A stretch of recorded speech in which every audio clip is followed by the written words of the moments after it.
Like, do you remember what you were doing the first online event you were attending? Yeah, doing something else. Yeah, doing totally something Yeah. else. I was doing coffee, then did some laundry, and then stuff like that. And the phone was somewhere. Yeah. Yeah, and like only caught glimpses of it. What does it take to start to, I suppose, do that? Because if more people can do it, then actually we get used to just spending time together more and getting those great ideas, which can only really happen when it's face to face.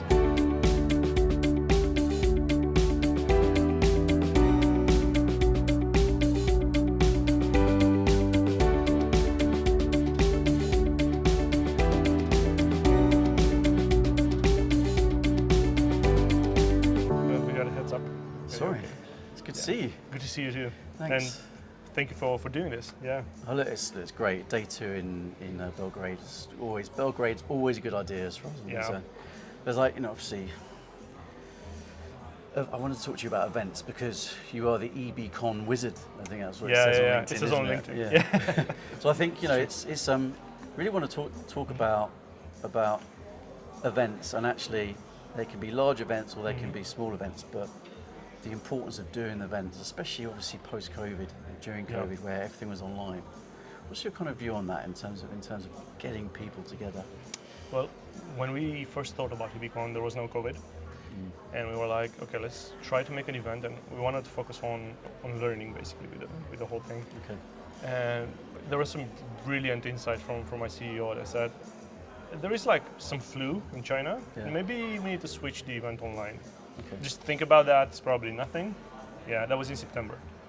And we had in the back of our minds just maybe we need to do it online due to that. And of course, COVID hit. And the first two iterations of EBCon were basically online. Yeah, and it's difficult to get people engaged. Luckily, we had a great platform, but the moment the restrictions lifted, we're leaving everything that means online behind. And not to say that the people here at Apple are not doing a great job, because the online part is really fun.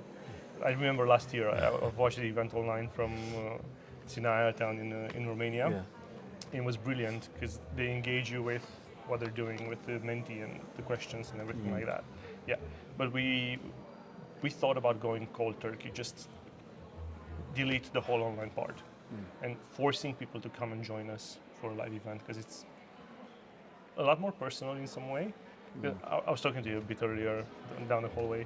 Like, do you remember what you were doing the first online event you were attending? Yeah, doing something else. Yeah, doing totally something else. I was doing coffee, then did some laundry, and then stuff like that. And the phone was somewhere.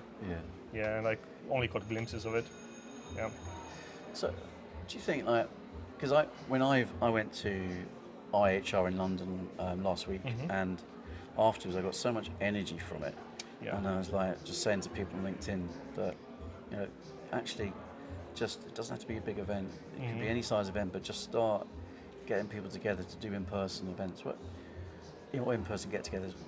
What does it take to start to, I suppose, do that? Because if more people can do it, then actually we get used to just spending time together more and getting those great ideas, which can only really happen when it's face to face. Yeah, in person. You're right about that. You don't have to do a huge event. I mean, just find your community, and it's as easy as making a group on LinkedIn and try to meet up. And we've tried this as well. Just make every month or every 2 months we're doing a little gathering at a pub, or we're doing a rooftop dialogue, we call them. Yeah, nice. And we talk about pressing issues or anything they want to talk about, EB related and HR marketing related.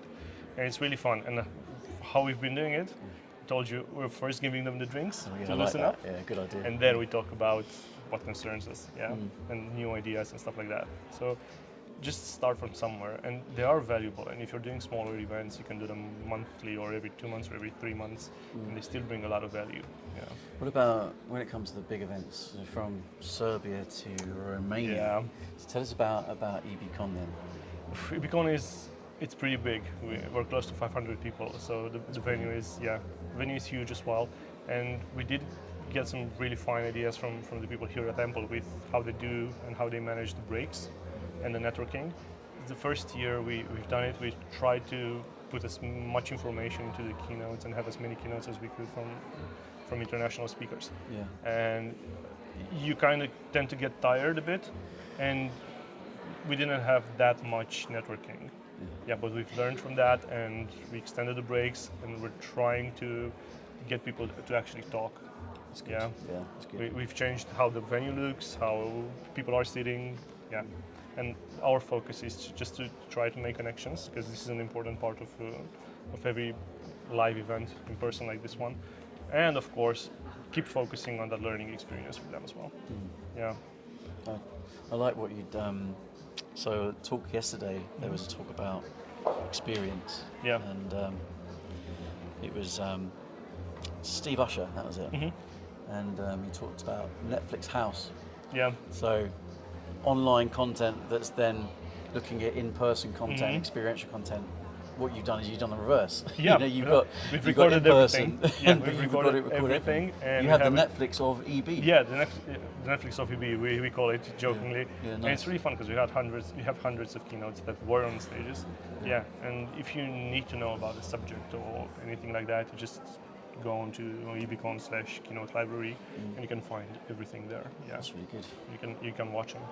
Yeah. I like that balance between it being in person first, but then having, instead of like, you go to a conference and you're writing your notes all the time and not really listening to it, and you get told, oh, bring back something to justify the spend of the ticket. Is actually, if you've got the content there.